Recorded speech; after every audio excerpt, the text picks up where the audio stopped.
Yo, we good. Welcome to yet another episode of Proverbs of Profit with myself, Uma Gumete, where we speak all things money, business, and financial literacy. Today, we're going to be speaking to the founder and owner of the Excel Pool Maintenance and an after-school care. Ukuze understand the business likababa, ukuthi lihambe kanjani, uqale kanjani, and how it's actually going. Asimgqilaze ngembuzo. So, Baba, unjani? Hi, I'm very well. Okay. Thank you very much, Nate. Thank you very much for just giving us your time, and I'm sure you're a busy man, so taking time out and just sitting down with us for this interview, we appreciate it, Nate. Thank you. Yeah. So introduce yourself to the people and also what you do. Yes, my name is Isaac. My surname is Malepe. So, in the simple term, I'm an entrepreneur and leadership anchor. What I do basically, I run ECD, Crash, and the Excel Pool company, and also we've got the incubator for entrepreneur and leadership. Above all, I'm a pastor. I'm pastoring the church called Word of Life Ministries. That's what I do. So, Ubaba, when did you start your entrepreneurial journey? The entrepreneurial journey, I started this at a very tender age, but it came clearly when I started working in the pool industry for my first year after school. Yeah. Then after I completed my matric, I came to Johannesburg. Then I was looking for greener pasture. It happened that I was employed to the company called Branston Pool Builders and Renovation. So now, as I was just a general worker there, so I saw the opportunity and I saw the need, and above all, I was in love with this job. That's where now the journey begins. Yeah, I was going to ask you, so what inspired you? Because you started by working. Yes. So what inspired you to venture into being an entrepreneur and when I yourself own a pool business? Yeah, what inspired me, as you know, the word entrepreneur means someone who sees the opportunity and capitalize it in the profit making. So what inspired me is that I saw the potential that I have, because first I became a general worker, I became a supervisor, then I became a manager. So in such a way where my boss will leave me with the company, then leave me with the company and the blank check that he just put a signature, then give me the cell phone, give me the car, give me the quotation book. Then I will hear the phone rings, I pick up the phone, then I make appointment with the clients, I go out, I give them the code, then they approve the code, then I take the blank check with the only signature, I go and purchase the stuff, then I go and do the work, I write the invoice, then I collect the money, then wait for the boss to go and bank. So that's where now I realize, okay, I've got the potential. So, and the potential I'm having, so indirectly, I'm the one who was running the company. So if I'm able to run someone's company, then I can do mine. So that's where now I started to develop the way of learning quick. So what I did, when everybody's knocked off, then I was asking a free overtime. From your boss? From my boss. Then I said, okay, is there any job that I can do free? So I'm available. So then you will send me and do the very same thing I'm doing, send me out and code the clients and come, then do the job, bring the cash. So within 2.5 years, I was able to acquire all knowledge and the skill that I needed to start my own. Yeah, well, that's very brave actually, and it's smart to go to 7 and say what you already are doing and just venture into that business. Yes. But also, it's also brave. It's very brave. We would see you seeing a person that's providing the comfort. Okay, yes, you know the job, but see, how did you start the business? You're going from a person that's established. your boss is an established person. Yes. How did you start your own business? Did you ask him to mentor you? How did that journey, like, briefly just go through that? How the journey started, because I've already acquired the knowledge, as I've already alluded. How fast I've learned it, because I was willing to work for free. So now, how I start the business, so I had 3,000 in my account. Yeah. And I've got a toolbox. Yeah. Then I've got the skill. So what I did with that 3,000, then I took 1,000, I paid the rent, I was left with 2,000. Then I took 1,000, I printed the advertised boards. Yeah. So where I was going to traffic intersection at the poles, then hang them and so forth. Others, I printed the flyers. Then we put the advert on the traffic poles, and also we hang the flyers. Yeah. Then and also I was walking around in the suburbs, especially the wealthy suburbs, Sandton, Branston, and Parkmore. So in the post box, I was putting those flyers. Then, fortunately enough, then that's where I was getting the calls left and right. So the challenge was the issue of the transport. So now what I was doing, if I go to the Branston to service the client, then I'll do the job, then ask my clients to provide the transport for me to take me to the next client. Yeah. So Ubaba, then where did you get into general equipment then? If transport was a problem, how does that work? Because I'm not necessarily familiar with the pool industry. Does it not require some form of special equipment and stuff? The pool industry, no, not really. Only a toolbox with some few screwdriver and spanner and the side cutters and the hacksaw. Yeah, it doesn't need much. So, but when we construct a new pool, what we do, we go tool hire. You hire all the equipment that you need, the wheelbarrows, you hire the picks and everything. Then after you use them, then you take them back. Okay, yeah. It makes sense. Yes. So in terms of how you've structured your business, because that was how many years, when did you start? Started the business in 2000. 2000? Yeah. Which is a long time ago. It's a long time ago. A couple of decades back. It's a long time ago. So from then to now, I want to understand the difference. In terms of business structure, how have you structured your business now? Because back in the day, I'm assuming, Wuti, you were alone, right? So now, how does that work? Do you have people that work for you in terms of, like, I'm an employee, do you outsource? How does that work? Yes. Yeah. First of all, the type of the business I'm running, especially in the pool industry, is a seasonal. So it's not easy to get a group of people work under you, because now when it's winter, so many clients, they close the pools. So now you will try to market for construction for the new pool, which is the right time to construct the new pools by looking. But many people in winter, they like to be indoors, and they don't like to spend much. Then they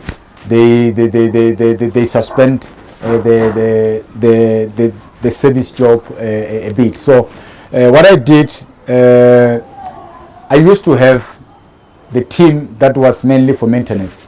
Yeah. So with the buggy, but my intention is to empower them. So I used to give them the buggy, and they will do maintenance, whereas I'm looking for the other project, like the bigger one, building and the renovation. So the guys, I was giving them the buggy and do the maintenance. So sometimes during December time, I'll let them to go home out of the province with the car, telling them they can get people to pour the petrol. The car is for free for them. But unfortunately, when I needed the car back, when it's January, they're still in Limpopo. They will phone me, they don't have petrol, and they will misuse the car and that side and so forth.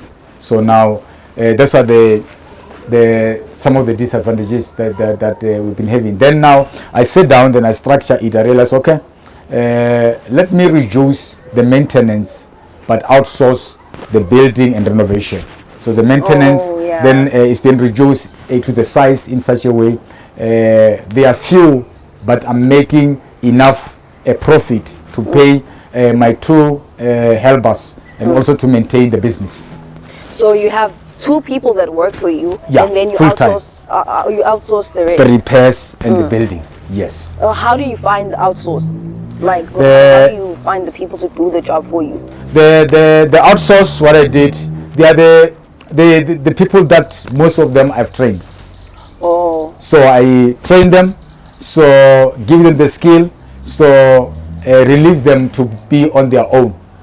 They can even allow to use my account where I'm buying the things with the discount. And but then when I got the job, then I outsource them, I employ them. So for that period, if it's constructing the pool, then they come, we agree. So how much then they will need, then we work on that, then we start the pool, then we finish it, then when they finish, then we pay them, then we release them. They go and do their things. And they continue looking for other. That's a very smart way of doing business, because you legit are like reducing your overhead. Definitely. So who's running the day-to-day business? Because I need to see you are a serial entrepreneur, so you're doing different businesses. Layer pool, who's running the day-to-day? So the business, then I'm the one who's running it, but so far I'm grooming my son as the handover to take over when the time is right. Yeah. So you're making your son be. Now you're looking at generations. That is a good term. So one of the things that persuaded me to start my own business, I once asked my boss, so what will my family get if I happened to die while I was working for him? Then the answer was no, they get nothing. So they get nothing. Then now I realized, okay, should I die here, then it's gonna be the issue of between birth and death. So I've achieved nothing. So I've started this as the foundation where my generation after me, they can build on it. It's a foundation for the family to build on it. That's a very tough conversation, because I don't think a lot of us are tackling that point. Would say, from your job you get absolutely nothing. It's no offense to people that work, but you're just another number. You'll just be replaced. Definitely. Is he taking his son on a date? Because now it's different. He's growing up and he's seeing his father be an entrepreneur. Are you taking him on a day-to-day basis? And how does, because you're gonna pass literally the banner to him, and also tie that question up with the following one. How are you teaching him? I unleash the business so that he can also pass it to his son? Yeah, luckily, fortunately enough, my son is already getting it. Now he's 7 years of age. So now I introduce it for him, all the employees. He knows them all. Yeah. And also my son has got no time to play with other kids. Yeah. So now every day from Monday to Saturday. So Monday is at school, after school I go and collect him, then we carry on with the business. So he knows most of the equipment, he knows them, he knows the chemicals, he knows a bit of how to maintain the pool at that tender age. And also to motivate him, so I give him a title of a CEO. So I printed something like this, as you see it, as a motivation to him. So CEO of the company. Yeah, I see it. So this is what I printed. So as a motivation, and also when there's a time to pay the guys when they work, I don't give them the money by myself. I put the money in the envelope, so I close it, then I gave it to him, then he gave them one by one. And when they are not at work, so I phone, then he's the one who's talked to them. That is so profound. That is so profound, because people like us, we first generation entrepreneurs. So we and to see, especially for a young boy like this, to be literally exposed to this type of lifestyle, it's commendable. Thank you. So Ubaba, in terms of the pool business, where do you foresee that business going? What do you want to expand? How do you foresee that going? What's the future plans for a business like, besides, of course, handing it over to your son? Or what's the future plan for? Yeah, no, that's a good thing. So for now, I'm passing the baton to him. So it's up to him how far you want to take it. So it's up to him. So, but what impresses me, as one wise person commented boldly, said the statement, they are the eyes, the eyes that sees, they are common, but the eyes that the eyes that looks, they are common, but the eyes that sees, they are very rare. So now I'm busy now in calculating the vision to him. So he must understand how this works. He must understand the dynamics. He must understand all these things. So, but he's got a cushion to fall, because I want him to be educated as much as possible he can. So he can have some degrees, but this is the foundation where to build. So it's up to him with those degrees how best he can take this company, because the foundation has already been laid and is solid. The relationship is solid. Because my strategy, when I work to the clients, I make sure I serve you and your children and your children's children. So we keep that relationship in such a way it's not gonna die easily. So whoever's got the kids, I also work in such a way. I will work their kids and their grandchildren. My son will be on. Let's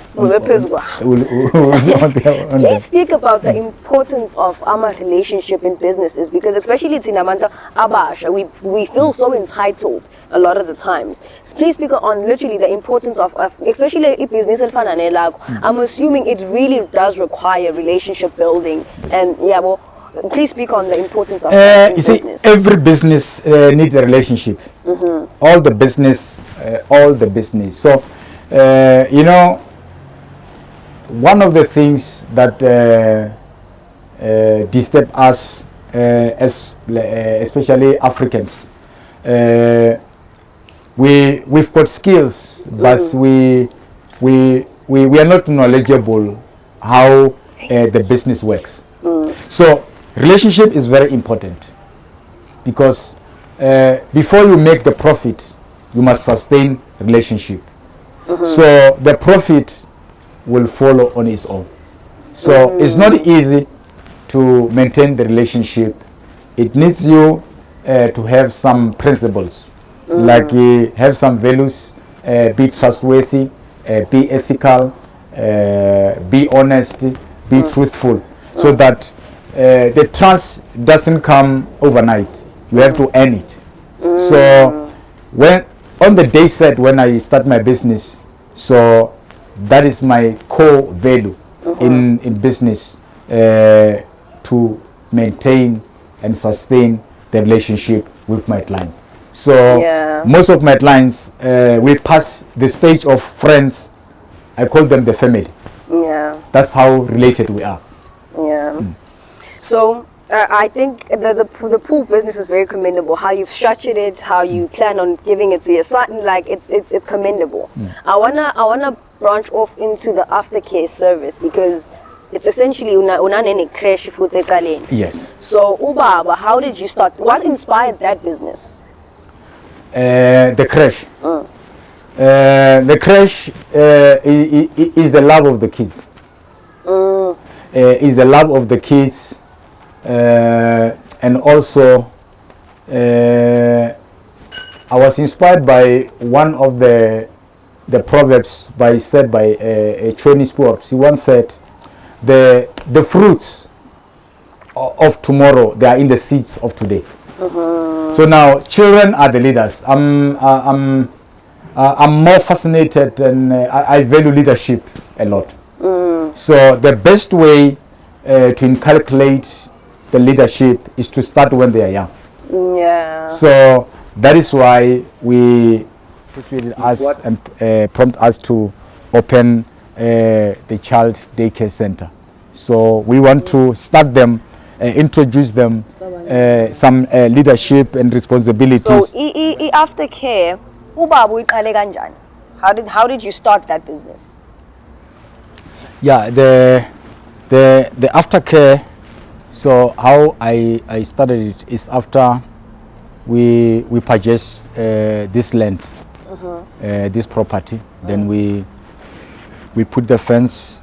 Then I realized there's something that need to be done here. Then first of all, I made a survey around here, walk around, and I see the need of having the daycare and the ECD, early child development.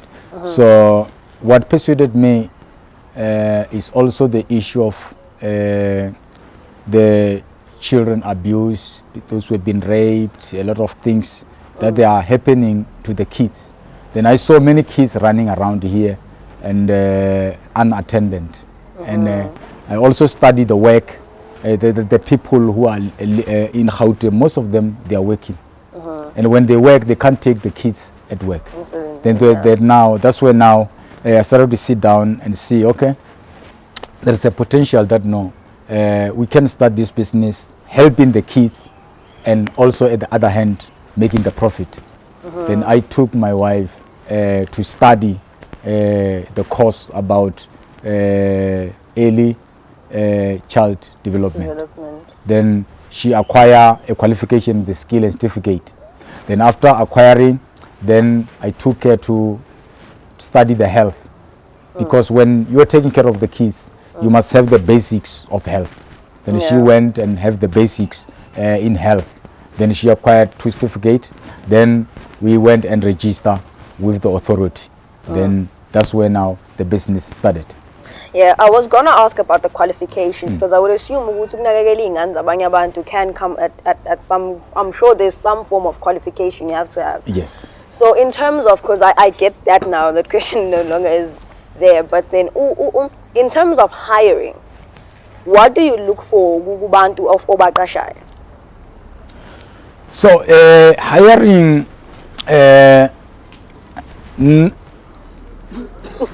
number one thing, when I hire a person, I'm looking for someone, first of all, who've got a child. So the one who's got a child, and also the language. So if is able to communicate in English, because we are using English as a medium of instruction. So and also the sense of humor, and also the academic background. But that one is not much, because we train them. Because the principal, which is my wife, she's got a skill, she's able to impart her knowledge to the workers, and train them. But the most primary thing that we are looking is the sense of humor. Do we have a child, and so forth, and the rest will follow. Yeah, I get that. So in terms of, because again, what challenges do you face? The challenges that we are facing normally is during, let's say, when maybe there's some economy taking the nosedive. So most of the parents, you find they are battling to pay the school fees for their children. So mostly they opt to take them in the rural areas where they come from, or they call their granny or their mothers to come and take care of the kids. So now by so doing, so now it tamper with the income so of the crash. So and those are the things. And also you find the parents, they get retrenched at work. Those are the things that they normally giving us the challenge, because now if you lose 5 kids, then you receive 3 new, you're still not at the winning side. Very true. Yeah, as one man once said, to take 3 steps backwards and take 2 forward, you are not making a progress. Very true. You're still behind. Yeah. Those are the challenges that we are facing. And also our competitors. those who are running the crash, they are charging very low fees in order to get more kids. Yeah. So that's what most of the challenges we are facing. So, but we are not willing to reduce the price because of the competitors, because of the kind of the service we are giving. Yes. So, okay, I understand your two businesses, and we've once did have a very lengthy conversation where you taught me so much as an entrepreneur, right? I want to understand, because une incubation something for entrepreneurs, Laima Elokshin. Yes. Please expand further in terms of what is it? When's one lab? Oh, the incubator you are talking about, it's called Ethical Leadership and Entrepreneur Incubator Institution. So I sat down, I studied how the business has been conducted, and I find all these years that I've been in business and also in touch with other people, and I've realized most of the work is done by us as black people. So now I started to look why people's got the skill but they cannot run their own business. Then I realized we don't have what you call ethics. So that's why now I came up with this incubator. We call it Entrepreneur and Leadership, Ethical Leadership and Entrepreneur. So that where we will help these young people how to start and grow a business for poverty alleviation and job creation. Yes. So a program, Baba, how do you get in? Because there's a lot of people in Lokshini. Again, this is mainly so far we've been through a lot of businesses in Lokshini. We're speaking to different entrepreneurs in Lokshini. There's a lot of people that want to start entrepreneurship, right? Yes. How do you what's the qualification criteria to this incubation? Because that's a beautiful idea, especially in the issue where nobody is coming to save anybody.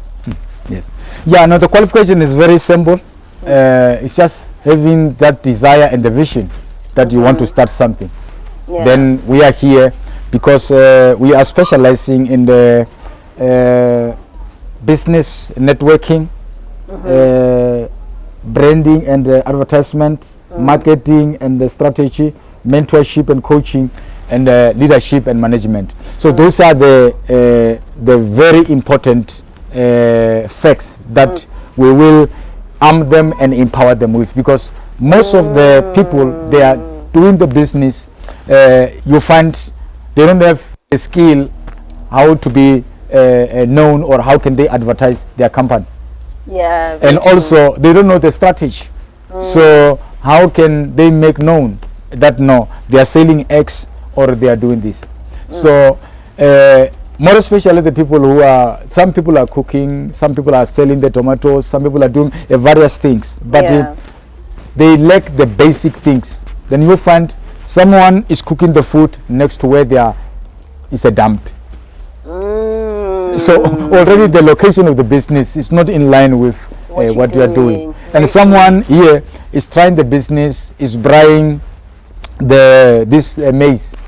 They are buying the maize. Then it's at the bush where there's no water. It's with the child.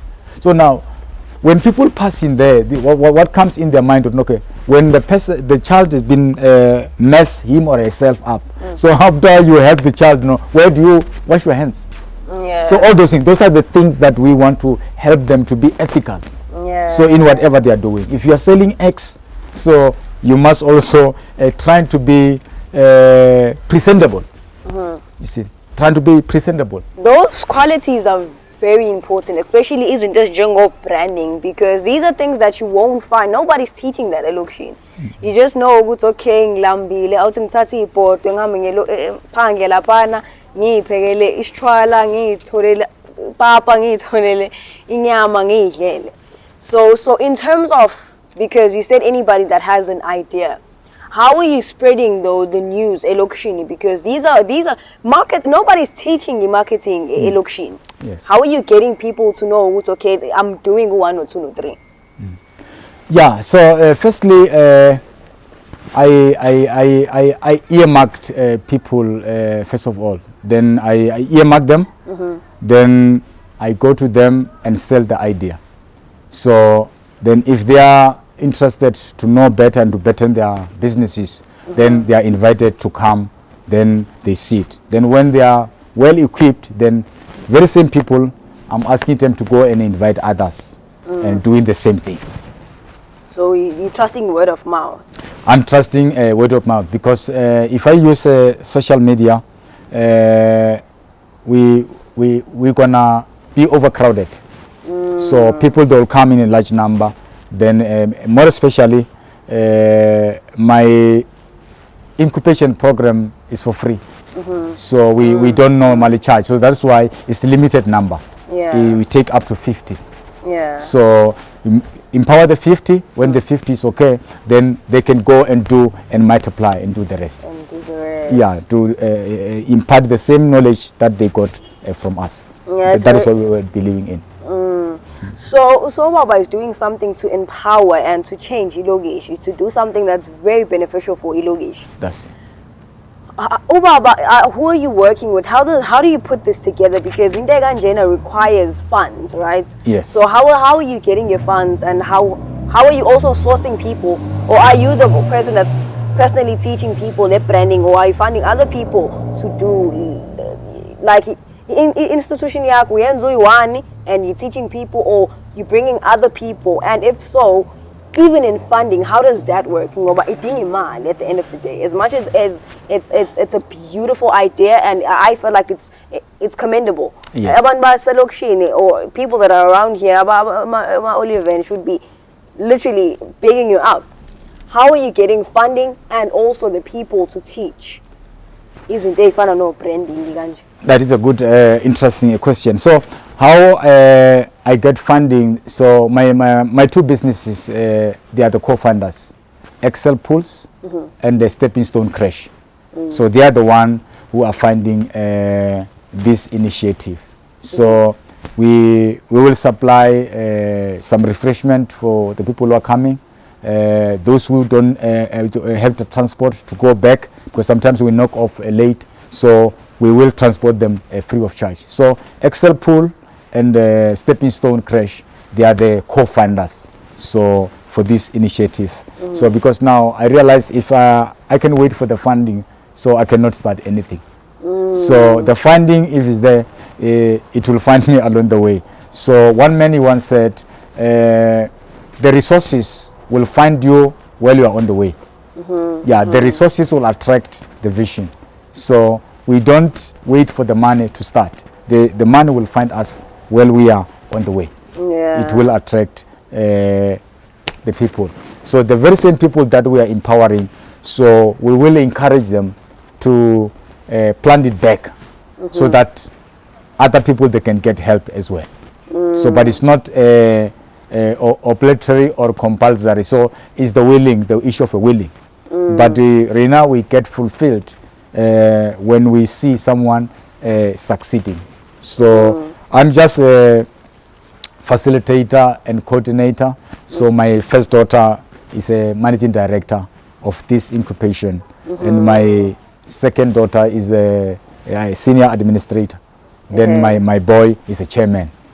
So it's a sort of like a Malepe legacy. Yeah. So it's something that it will continue even if I'm not around. So in terms of Abantu that are doing the business networking, the branding, teaching people the branding, advertisement, marketing, strategy, mentorship, coaching, leadership, and management, who's teaching that in your program? Are you personally doing it? Your daughter, or who's doing that? Are your daughter the one? So I personally do it. My daughter, she's managing it. So she's managing it. My other one is a administrator, the other one is a chairperson. But so far, hence I'm their senior mentor. So I'm teaching them watching.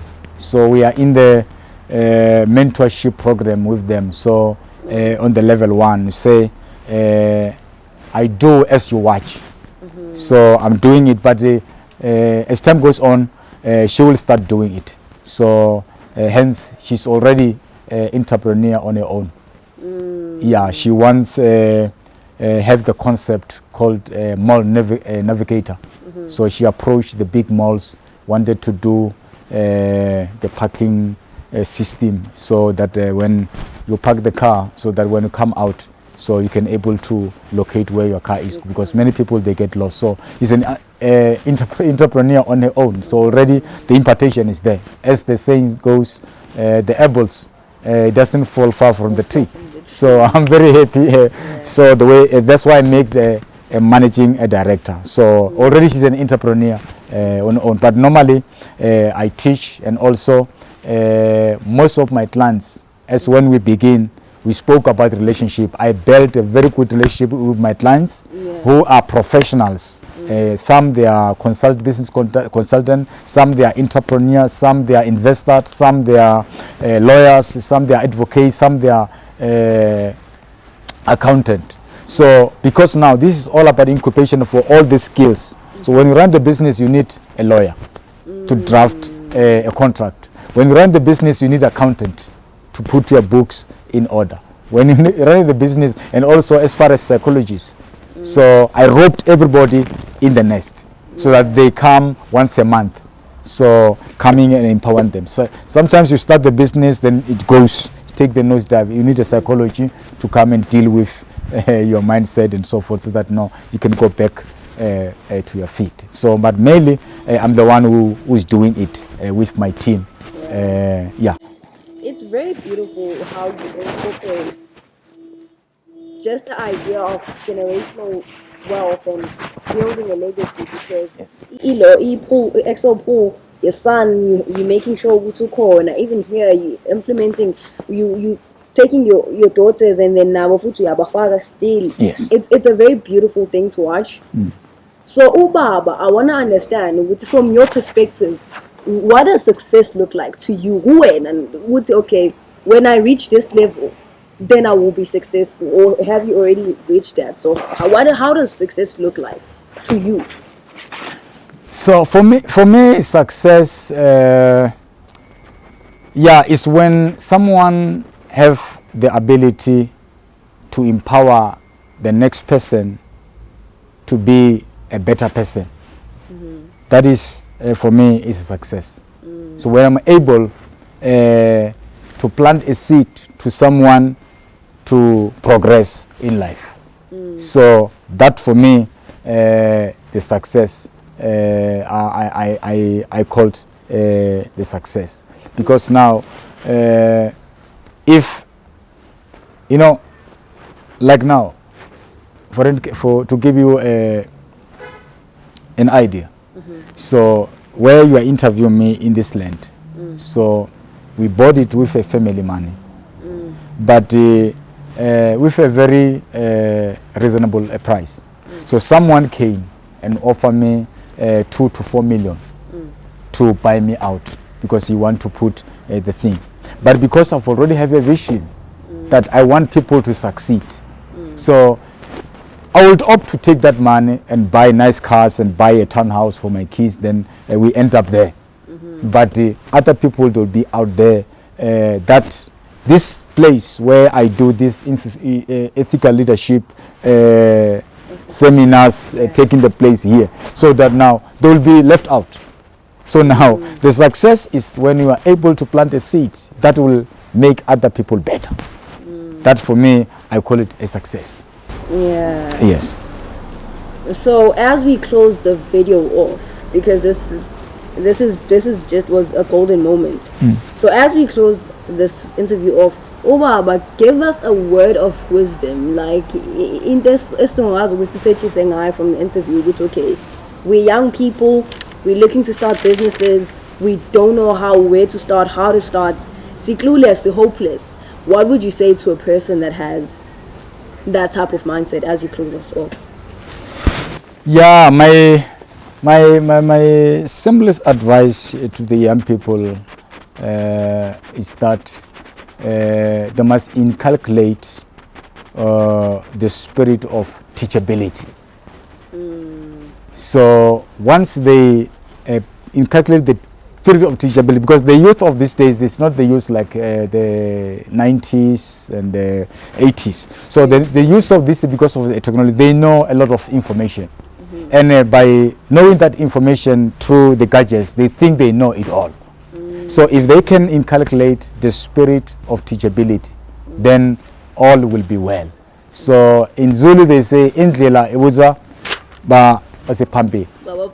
So that is a very, very important. Yes, they are advanced in gadgets and so forth, but in business you need people who has been there. Then they will be able, and it's going to be a very good teamwork, because we may doing it in an old school and they come with the new thing, then it's going to be doing a very good teamwork than to do it. Yeah. So the principles of success in business to the young people, you must learn to be tenacious. So tenacity is very important. So tenacity means whatever you want to do something, you must give it all your 100%. And number 3, they must learn to work with determination. So instant success, it doesn't work, because these young people, when they start something, that is why they scatter their seed. Yeah. So today is doing the cleaning, tomorrow is doing security, tomorrow is selling, tomorrow is sinner. Yeah. So you need to sit down and see where and how you can succeed in whatever you want to do. So as I've said earlier on, to have a vision is very important. So there was a saying that they sent 2 men from Chicago in Iceland to sell shoes. They have the same amount of shoes, these 2 men, when they go to Iceland to sell shoes. When the other one, when he arrived there, he find in Iceland they skate on the ice. They don't wear shoes. Then he say, oh, there's no business here. So people, they don't wear shoes, they slide on the ice. Yeah. Then the other one said, no, yes! And he telegrammed the Chicago authorities. Said, no, bring more boxes, because everybody here needs shoes. You see now, these 2 people now, they are in the same place, same qualification, but different vision. Yeah. The other one see opportunity for making more sales. The other one then is dropping the ball. So vision is very, very important. So whatever you want to do, and the young people, I encourage them. It's good to have a zeal, but the competency also is a key, and consistency. So know what you want to do. Yeah. So have some skills. As I was talking about the 2 men, I said no. What counts to the young people, what needed to be done? So they must have a vision in whatever they want to do. So there is a saying that you pay now and play later. So they use their challenge, they play and they pay later.